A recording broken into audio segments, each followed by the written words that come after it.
एक दिन के परिचय में अपना यहाँ के प्यार दुलार देनी। जब हमारा गोली भी लागल तो बनारस में बड़ी हमार मदद कैनी। एगो कलाकार के नाते, भाई के नाते, तो हम चाह एगो पहले तो जोरदार ताली बजा के फिर से भैया के स्वागत करी। और एगो गाना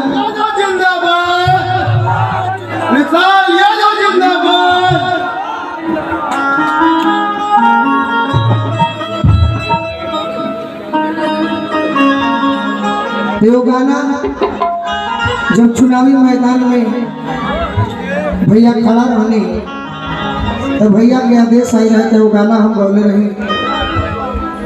आज भी गावे की इच्छा करता स्वागत रूप में कि गरीबवा के महल बनी, गरीबवा के महल बनी,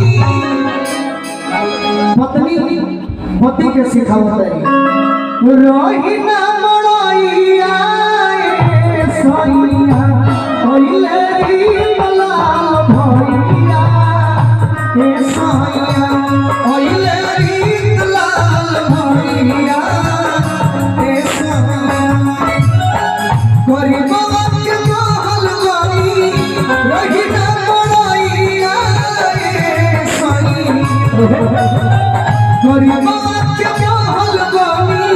रहीना मड़ाइया ओइले री लाल भैया ए सैया ओइले री लाल भैया ए सैया। और बनल धड़कनवा नौजवानवा युवा दिल में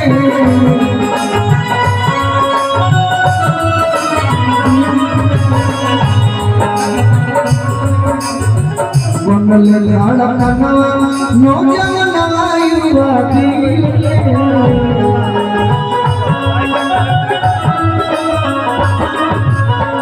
जात पात के भेद न जानो रह सबसे मिल ले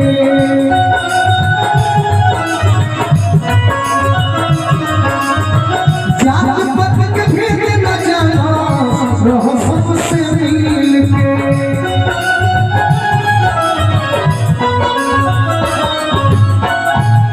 भैया के मन में ससरा बा, हम मन में ससरा बा। खुशी बाटे कहीं कोई समाज के भलैया सही, खुशी बाटे कहीं कोई समाज के भलैया सही ओइले री लाल भैया ए सैया ओइले री लाल भैया ए सैया।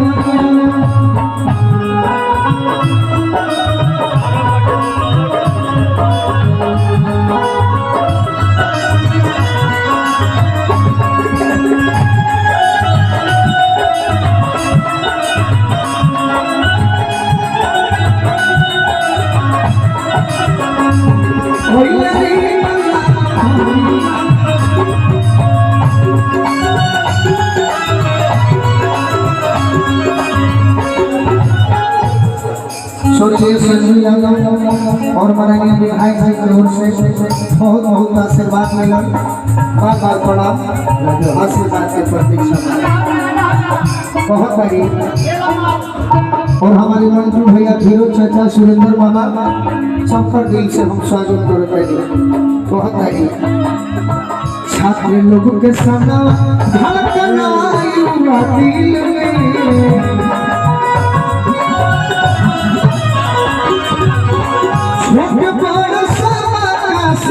रहले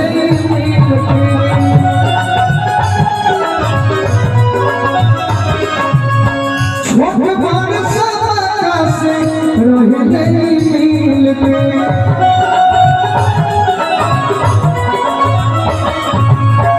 माननीय सुरेंद्र मामा जी नया खुला, सुरेंद्र मामा की ओर से बहुत बहुत आशीर्वाद। कि नारी के लाचारी बुझा